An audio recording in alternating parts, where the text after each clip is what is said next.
അനുദിനാമവൻ ചെയ്ത നന്മകൾ മനം ഉണർന്നു ഘോഷിപ്പിൻ ജനമേ, ഹൃദയം നന്ദിയാൽ നിറഞ്ഞു കവിയട്ടെ.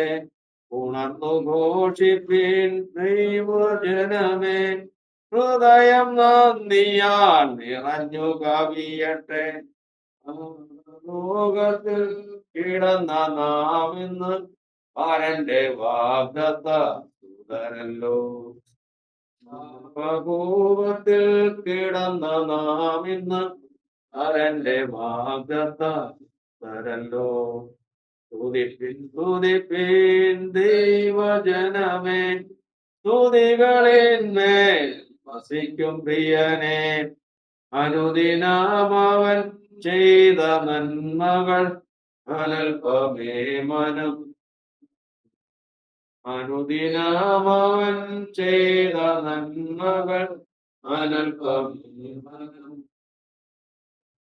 കർത്താവിന്റെ പരിശുദ്ധ നാമത്തിന് മഹത്വം ഉണ്ടാകും. നമ്മൾ വായിച്ച സങ്കീർത്തനം 73-ാമത്തെ സങ്കീർത്തനം. 73-ാമത്തെ സങ്കീർത്തനം നമുക്ക് എല്ലാവർക്കും വളരെ പരിചയമാണ്. ദൈവം ഇസ്രായേലിന് നമ്മളെ ഹൃദയങ്ങൾക്ക് തന്നെ നല്ലവനാകുന്നു നിശ്ചയം. ദൈവം ആർക്കാണ് ദോഷമായിട്ടുള്ളത്? അതിനും പറയുന്നത് യഹോവ എല്ലാവർക്കും നല്ലവൻ. ഇല്ല, കാരണം അവൻ ജാതികളുടെയും ദൈവമാണ്. ആർക്കും ഒരു ദോഷം ചെയ്യാത്തവനാണ് ദൈവം. രണ്ടാമത്, ദൈവം യാക്കോബിന് നല്ലവനാണ്. യാക്കോബ് എന്ന് പറഞ്ഞു കഴിഞ്ഞാൽ ദൈവം മുൻകണ്ടിട്ടുള്ളവൻ. ജാതികൾ എന്ന് പറഞ്ഞാൽ മുൻ കാണാത്ത ഒരു വിഭാഗം, ദൈവത്തെ അറിയാത്തവരുടെ കാര്യമാണ് പറയുന്നത്. അവർക്ക് ദൈവം തലവനാണ്. ഇത് ദൈവം മുൻകണ്ടിട്ടുള്ളവന് എന്നാൽ ദൈവത്തിന്റെ അടുത്തേക്ക് വന്നിട്ടുമില്ല. ഇവരെയാണ് സാധാരണ വേദോസത്തിൽ യാക്കോബ് എന്ന് പറയുന്നത്. ദൈവം ഇസ്രായേലിനെ ജനിച്ച യാക്കോബ് ഇസ്രായേലിൽ ജനിച്ചു, ഗോത്രത്തിൽ കൊണ്ട്. പക്ഷെ അവന്റെ പേര് തന്നെ ഉപായി എന്ന്. ഉപായമാണ് അവന്, അതായത് ജനീകതയാണ് തത്വം. അവന് ജന്മനാ തന്നെ അവന്റെ കാര്യം സാധിക്കാനായിട്ട് ചില കാര്യങ്ങളൊക്കെ അവനുണ്ട്. അവൻ അത്ര ക്ലിയർ അല്ല, പക്ഷെ അവനും ദൈവം നല്ലതാണ്. അവന്റെ ദൈവം മാനിക്കുന്നു. പക്ഷെ മൂന്നാമത്തെ കൂട്ടമാണ് ദൈവം ഇസ്രായേലിന് നല്ലവനാണ്. ഇസ്രായേൽ പറഞ്ഞ നിർമ്മല ഹൃദയമാണ്. അവിടെയാണ് അതിന്റെ പ്രത്യേകത. അവിടെയാണ് നിർമ്മല ഹൃദയമുള്ളവന് നല്ലവനാകുന്ന വിഷയം. നിർമ്മല ഹൃദയമുള്ളവൻ കർത്താവിന്റെ അടുക്കിലേക്ക് വരുമ്പോൾ അവൻ ആരായിരിക്കും? ദൈവത്തിന്റെ അടുക്കിലേക്ക് ആര് വന്നാലും ഒരു കാര്യം ഓർത്തോളണം, അവൻ കണ്ണാടിയിൽ നോക്കുന്ന പോലെയാണ്. ദൈവത്തിന്റെ അടുക്കൽ ആര് വന്നാലും കണ്ണാടിക്ക് അടുത്തേക്ക് വരുന്ന പോലെയാണ്. നല്ല ഭാവത്തോടെ വരണേ, അവിടെ നിന്ന് നല്ലതായിരിക്കും. ചീത്തയാണെങ്കിൽ ചീത്തയാണ്. നിർമ്മലനോട് നീ നിർമ്മലനാകും, വക്രനോട് നീ വക്രത കാണിക്കും. അപ്പൊ ദൈവത്തിന്റെ മുൻപാകെ ദൈവത്തിന്റെ നന്മ അനുഭവിക്കാൻ വേറൊരു വഴിയില്ല.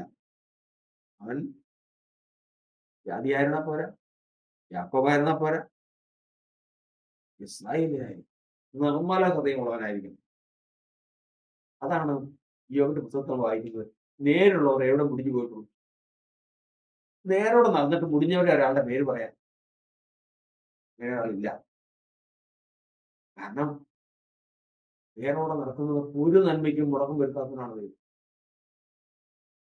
നിർമ്മലനോട് നിർമ്മലനാണ്. അതുകൊണ്ട് കർത്താവിന്റെ വചനത്തിൽ നമ്മൾ പഠിക്കുന്നത്, വിശ്വാസത്തിലേക്ക് ഒരാൾ വന്നു കഴിഞ്ഞാൽ ദൈവത്തെ അന്വേഷിച്ച് നടക്കുമല്ല. ദൈവത്തെ അന്വേഷിച്ച് എവിടെ ഇരിക്കുന്നത് നമ്മൾ അന്വേഷിച്ച് നിർത്തുമ്പോൾ അല്ല, ഇരിക്കുന്ന സ്ഥലത്ത് തന്നെ ഇരുന്നാൽ മതി. ആദ്യം എന്ത് ചെയ്യണം? സ്വയം നിർമ്മലത. അതില്ലെങ്കിൽ എന്ത് ചെയ്തിട്ട് ഒരു കാര്യമില്ല. അതുകൊണ്ടാണ് തനിക്ക് തെറ്റ് പറ്റിയെന്ന് അറിഞ്ഞപ്പോ ദാവീദ് പ്രാർത്ഥിക്കുന്നത്, കർത്താവേ നിർമ്മലമായ ഒരു ഹൃദയം എന്നിൽ ശ്രദ്ധിച്ച് സ്ഥിരമായ ഒരു ആത്മാവിനെ എനിക്ക് കൊടുക്കണമേ. നിർമ്മലമായ ഒരു ഹൃദയം. കാരണം എന്റെ കർത്താവിന്റെ മുഖത്തേക്ക് നോക്കുമ്പോൾ അവൻ ആരായിരിക്കണം? നിർമ്മലനായിരിക്കണം.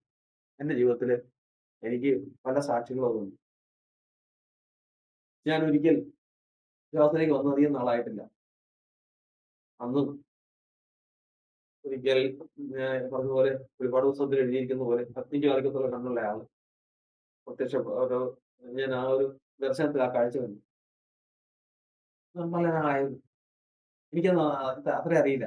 ഇതിന് അത്രയും നിർമ്മലത എന്ന് പറഞ്ഞു കഴിഞ്ഞാൽ അതുപോലെ ഒരു ഒരു ഒരു ഒരു ഒരു ഒരു വ്യക്തിയായിട്ട് ഞാൻ കാണും.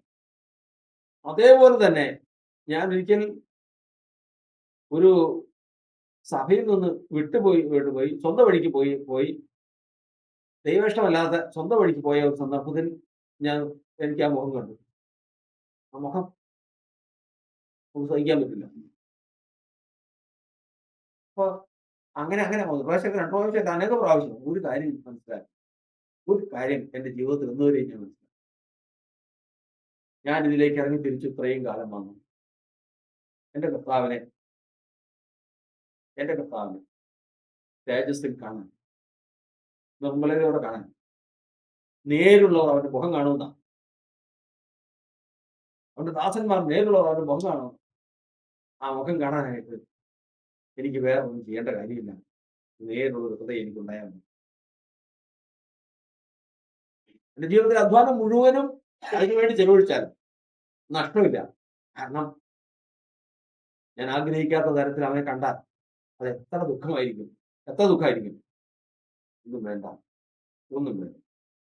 നേരോടെ നടക്കുന്നവർക്കും നന്മയ്ക്കും മുടക്കം വരുത്താത്തത്. ഇന്ന് നമുക്ക് നിർമ്മലമായ ഒരു ഹൃദയം തന്നു അവന്റെ മുഖത്തേക്ക് നോക്കി എന്റെ രഹസ്യ പാപങ്ങൾ എവിടെ വെച്ചിരിക്കുന്നു? എന്റെ മുഖപ്രകാശത്തിൽ വെച്ചിരിക്കുന്നു. അപ്പോൾ ഞാൻ എന്റെ ഹൃദയം ശരിയാണോ എന്ന് ഞാൻ എവിടെ നോക്കിയാൽ മതി? അവന്റെ മുഖത്തേക്ക് നോക്കിയാൽ മതി. ഭാവേ, എന്താ എന്റെ മുഖം എന്റെ നേരെ വാടിയിരിക്കുന്നത്, നീരസപ്പെട്ടിരിക്കുന്നത്? അങ്ങനെ വരല്ലേ. എന്റെ നൈർമല്യമാണ്, എന്റെ നിർമ്മലതയാണ് നിന്റെ മുഖത്തിന്റെ നിർമ്മലത. ഞാനത് കാണുന്നുവെങ്കിൽ എന്റെ ഹൃദയം ശരിയാണെന്ന് അർത്ഥം. ഇന്നും അങ്ങനെയല്ല. അതുകൊണ്ട് സൂക്ഷ്മമായി നിർമ്മലമായ ഒരു ഹൃദയം എന്നെ ശ്രദ്ധിച്ച് സ്ഥിരമായ ഒരു ആത്മാവിനെ നിൽക്കുന്നു. അതുകൊണ്ട് മാത്രമേ മനുഷ്യന് സ്ഥിരത ലഭിക്കൂ. കർത്താവിന്റെ ആത്മാവ് നമ്മെ സഹായിക്കുന്നു. നമുക്ക് ദൈവം നല്ലവനാണ്. മനുഷ്യരാണെങ്കിൽ ദൈവം നല്ലവനാണ്. നമ്മൾ യാക്കോബാണെങ്കിൽ മുൻകണ്ടിട്ടുള്ളവരാണെങ്കിൽ അവർക്കും ദൈവം നല്ലവനാണ്. ഞാൻ നേർമയിലുമല്ല, ഒരു സാക്ഷാൽ ഇസ്രായേലിനാണെങ്കിൽ കപടമില്ല.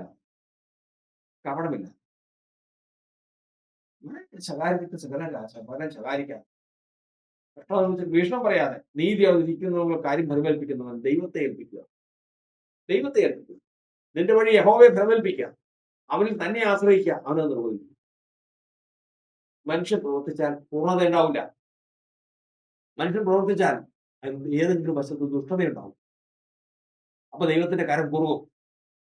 എന്നാൽ ദൈവത്തെ അങ്ങ് ഏൽപ്പിക്കുകയാണെങ്കിൽ, മുഴുവൻ പ്രവർത്തികളും ദൈവത്തെ ഏൽപ്പിക്കുകയാണെങ്കിൽ അവൻ ഭംഗിയായിട്ട് കാര്യങ്ങൾ ചെയ്തു. അവൻ സകലതും അതതിന്റെ സമയത്ത് ഭംഗിയായി ചെയ്തു. നിത്യതയും മനുഷ്യന്റെ ഹൃദയത്തിൽ വെച്ചിരിക്കുന്നവൻ. നമ്മുടെ നിലനിൽപ്പിന് വേണ്ടിയിട്ട് നമ്മൾ വക്രത ആലോചിക്കേണ്ട. നമ്മുടെ നിലനിൽപ്പിന് വേണ്ടിയിട്ട് നമ്മൾ ബുദ്ധി പ്രയോഗിക്കേണ്ട. നമ്മുടെ ജീവിതത്തിന് വേണ്ടിയിട്ട്, നമ്മുടെ കുടുംബത്തിന്റെ നന്മയ്ക്ക് വേണ്ടിയിട്ട്, നമ്മുടെ തലമുറയുടെ നന്മയ്ക്ക് വേണ്ടി ഒറ്റ കാര്യം ചെയ്താൽ മതി. ദൈവമേ നിർമ്മലത. എന്റെ ഹൃദയം ഒരു നിർമ്മല ഹൃദയമായി നീ പണിയണമേ എന്നുള്ള പ്രാർത്ഥനയുടെ താരസലായിരുന്നാൽ ബാക്കിയുള്ള എല്ലാ കാര്യങ്ങളും ശുഭമാണ്. നമ്മൾ നേരിടുന്ന പ്രശ്നങ്ങളെല്ലാം നീങ്ങിപ്പോകും. എല്ലാ പ്രതിസന്ധികളും നീങ്ങിപ്പോകും. ദൈവമായിട്ടുള്ള ബന്ധം അപ്രകാരമായിരിക്കും. ദൈവം നമ്മെ അനുഗ്രഹിക്കുന്നു.